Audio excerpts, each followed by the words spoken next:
आज नहीं तो कल मिलता है, लेकिन प्रतीक्षा का प्रतिफल जरूर मिलता है। पिछले 20 अक्टूबर सन 2024 से मंगल, जो कि पराक्रमी ग्रह हैं, आपके अपने राशि कर्क राशि पर ही नीच अवस्था पर चल रहे थे। यही वो मंगल है जो आपके जीवन के सबसे बड़े योग कारक ग्रह हैं। यही वो मंगल हैं जिनके पास शक्ति, शौर्य, ऊर्जा इनके पास विद्यमान है। अब चूंकि ये पॉजिटिव सिचुएशन में जा रहे हैं, अर्थात हम कह सकते हैं कि इस समय पर प्रतीक्षा का प्रतिफल मिलने जा रहा है। कहाँ क्या होगा, एक एक बातों को समझेगा, क्योंकि अभी तक ये आपके राशि पर ही विद्यमान थे। अब उस राशि को छोड़ करके धन भाव पर प्रविष्ट होने जा रहे हैं। 7 जून से लेकर के 28 जुलाई तक इनका प्रभाव रहेगा आपके धन भाव पर। कहां से हमको मुक्ति मिल रही है, कहां एक शुभ परिणाम मिलेगा, किस बात की सतर्क रहना है, किस बात से, और क्या उपाय करने की आवश्यकता रहेगी, एक एक करके हम जानते हैं। समझिएगा, आपके अपने राशि पर विद्यमान थे मंगल जैसा ग्रह, और वहां पर वो नीच अवस्था पर मौजूद थे, जिसके कारण से शारीरिक परेशानियों को यदि हमने देखा है पिछले 7 महीने में, ये मंगल का प्रभाव हो सकता है। मंगल के अंदर स्वयं एक ऐसे ऊर्जा होती है जिसके अधिक बढ़ जाने से हमको एंजाइटी जैसी समस्या भी देखने को मिलती है। मानसिक तनाव को यदि हमने देखा है तो एक खुशखबरी ये है कि मंगल अब आपके राशि को छोड़ करके द्वितीय भाव पर प्रवेश कर रहे हैं। चूंकि यही मंगल पंचम भाव के स्वामी है, संतान संबंधी चिंताओं को भी हमने देखा, तो उन चिंताओं से भी हमको मुक्ति देते हुए ये मंगल एक शुभ गोचर पर प्रवेश कर रहे हैं। जिनके राशि पर ये प्रवेश कर रहे हैं, ये स्वयं अग्नि तत्व की राशि है, और मंगल को कहा जाता है अग्नि तत्व के ग्रह। इस हिसाब से एक ऐसे ग्रह जिनको अपना सिचुएशन मिल गया, अपना स्थान मिल गया, अर्थात अब जो काम करेंगे वहां पर खुल करके करेंगे। यही नहीं, मंगल के संग केतु विद्यमान है। केतु को हम एक फौज का सिपाही कहते हैं, तो वहीं पर मंगल सेना अध्यक्ष है। दोनों मिल करके अब बड़े बड़े परिणाम देने के लिए लाजमी है इनका प्रभाव हम तक पहुंच पाएगा। कहां क्या होगा जानिएगा। सबसे पहले आपके अपने राशि पर इनका प्रभाव हट गया है, जिसके कारण से स्वास्थ्य से जुड़ी समस्याओं का अंत होता है। आपका नया कॉन्फिडेंस हम प्राप्त कर पाते हैं। चूंकि ये आपके कैरियर घर के भी मालिक थे, तो कार्य क्षेत्र के लिए एक बहुत अच्छा हो गया। यदि हमने रुकावट देखा है पिछले 7 महीने से, तो अब कैरियर में एक नई जागृति, ये मंगल अपना कमान संभाल लिया है। वहां से जुड़े हुए हमारे कार्य ये मंगल पूर्ण करता है। कोई कार्य हमारे रुके हुए थे, अब वो कार्य बनने की श्रृंखला आगे बढ़ सकती है। मंगल के पास टोटल 3 दृष्टियां होती हैं, ध्यान से समझिएगा। एक चतुर्थ, सप्तम और अष्टम, जो कि चतुर्थ और अष्टम दृष्टि किसी और अन्य ग्रहों के पास नहीं है। अब जो चतुर्थ दृष्टि से ये स्वयं अपने ही घर को देखेंगे, पंचम भाव को, 5वें घर पर जहां पर 8 नंबर की राशि लिखी हुई है, ये मंगल की अपनी राशि है। इस हिसाब से संतान से जुड़ी हुई चिंताओं से हमको मुक्ति मिलती है। प्रेम संबंधों में कोई खटास चल रही थी, वहां से हमको मुक्ति मिलती है। साथ ही साथ पंचम भाव हमारे शेयर मार्केट को रिप्रेजेंट करता है, वहां से जुड़े हुए भी यदि कोई समस्या है तो वहां से भी आपको निजात मिलता है। क्योंकि पंचम भाव ही हमारा डिसीजन है, कोई ऐसा डिसीजन जो हमने पूर्व में लिया है और उस डिसीजन का हमको परिणाम नहीं मिल पा रहा है, तो ये मंगल की एक अच्छी दृष्टि है जहां पर वो डिसीजन का परिणाम आप तक पहुंचा पाते हैं।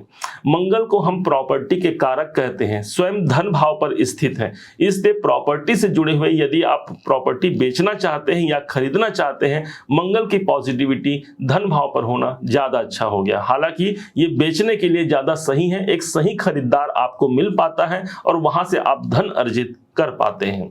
अब मंगल के पास जो अगली दृष्टि है वो इनकी 7वीं दृष्टि है, जो कॉमन दृष्टि है, सभी ग्रहों के पास मौजूद होती है। और उस दृष्टि से ये सीधे दृष्टि दे रहे हैं जहां पर 11 नंबर की राशि लिखी हुई है। ये घर होता है, ये स्थान होता है शनि का स्थान, जबकि मंगल और शनि का कॉम्बिनेशन बहुत अच्छा नहीं है। फिर भी मंगल को कहा गया है प्रोटेक्टर, अर्थात ये सुरक्षा देने वाले हमारे ग्रह हैं। तो जो रुकावट और बाधा जहां से आ रही है वहां पर हमको सुरक्षा मिलेगी। आयु में यदि कोई प्रॉब्लम है, अष्टम भाव हमारी आयु का होता है, मंगल वहां सुरक्षा दे रहे हैं, अर्थात हेल्थ भी यहां पर पॉजिटिव रहने की संभावना काफी बढ़ जाती है। अब मंगल के पास जो अंतिम दृष्टि है, 8वीं दृष्टि, ये किसी अन्य ग्रह के पास नहीं है। मंगल यहां से देखेंगे सीधे नवम भाव को, और नवम भाव पर आप देखेंगे 12 नंबर की राशि लिखी हुई है। ये 12 नंबर की राशि देव गुरु बृहस्पति की राशि है और माना जाता है मंगल और गुरु दोनों का ट्यूनिंग, दोनों की मित्रता बहुत अच्छी होती है। इस हिसाब से भाग्य उन्नति के लिए एक पॉजिटिव सिचुएशन यहाँ पर उत्पन्न होगा। कोई भाग्य आप उन्नति करना चाहते हैं, कोई काम आप करना चाहते हैं, उसके लिए आप आगे बढ़ सकते हैं।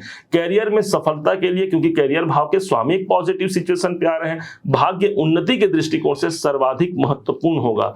पिताजी से जुड़े हुए कोई प्रॉब्लम हम फेस कर रहे हैं, वो प्रॉब्लम सॉल्व होना है। यही नहीं, जो उच्चाधिकारी सीनियरों से जो प्रॉब्लम है, उस प्रॉब्लम से भी हम निजात पाते हैं। क्योंकि ये कुटुंब भाव से देख रहे हैं तो अपने परिवार के संग कोई मांगलिक कार्य का अवसर बन सकता है और साथ ही साथ कोई यात्राओं का अवसर भी ये बना सकते हैं। अब कहां पर प्रॉब्लम ये दे सकते हैं, इस बात को भी समझिएगा। ज्योतिष में कहा गया है जब भी मंगल और केतु एक संग विद्यमान होते हैं, इसे अंगारक योग कहा जाता है। अब अंगारक योग यूं ही तो नहीं कहा गया होगा ना, अर्थात द्वितीय भाव से संबंधित हमको सावधानी भी रखनी है। किसी को पैसा देना अर्थात अथवा लेना, इसके लिए हमको निरंतर सावधान रहने की आवश्यकता है। हो सकता है आपने किसी को पैसा दिया और सही समय पर वो वापस नहीं आया। द्वितीय भाव कुटुंब का होता है, पारिवारिक थोड़ा सा कलह आने की संभावना है, तो इसके लिए हमको ध्यान रखना है भाई, क्योंकि हमारा ये राशि है, हमारा चार्ट है, हमारे कुंडली पर ये, हमारे लगन पर ये गया हुआ है द्वितीय भाव पर, इसलिए ध्यान रखना है। पारिवारिक यदि कोई तनाव है उससे हमको बचना है। द्वितीय भाव हमारी स्पीच का होता है, हमारी वाणी का होता है। मंगल को माना जाता है एक एग्रेसिव ग्रह माना जाता है, इसलिए अपनी वाणी पर भी हमको नियंत्रण रखने की आवश्यकता होगी ताकि माहौल अच्छा बना रहे, सुख सुविधा बनी रहे। क्या उपाय करना चाहिए इस अंगारक योग के प्रभाव से बचने के लिए, तो ध्यान दीजिएगा। माना जाता है मंत्र जाप मम दृढ़ विश्वासा, पंचम भगतिसो वेद प्रकाशा। मंत्र जाप की बड़ी महिमा कही गई है, इसलिए पांचवी भक्ति है ये मंगल। माना जाता है कि ओम भौम भौमाय नमः का आप जाप कर सकते हैं। हनुमान चालीसा या हनुमान जी के सुंदर कांड का पाठ करना जीवन में सदैव सुंदरता की वृद्धि ला करके रहेगा।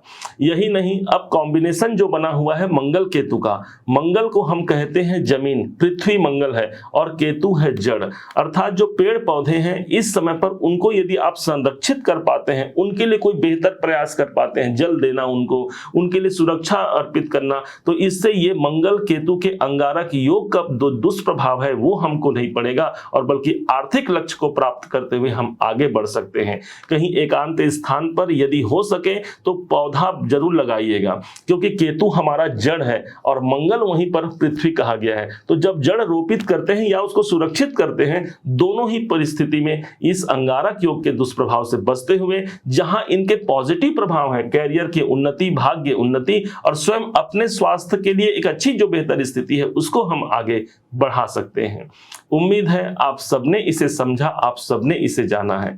यदि आपने इसे समझा है, जाना है, मेरे समझाने का प्रयास यदि आपको सार्थक लगा हो, मेरे समझाने का तरीका यदि आपको सार्थक लगा हो, तो हर बार की भांति इस बार भी अपना प्यार भरा लाइक और कमेंट करना कभी मत भूलिएगा। और हाँ, यदि अभी तक आपने चैनल को सब्सक्राइब नहीं किया है, सब्सक्राइब जरूर कीजिएगा। पुनः एक बार फिर आप सभी का दिवस बहुत मंगलमय हो, इन्हीं शुभकामनाओं के साथ। जय श्री राम।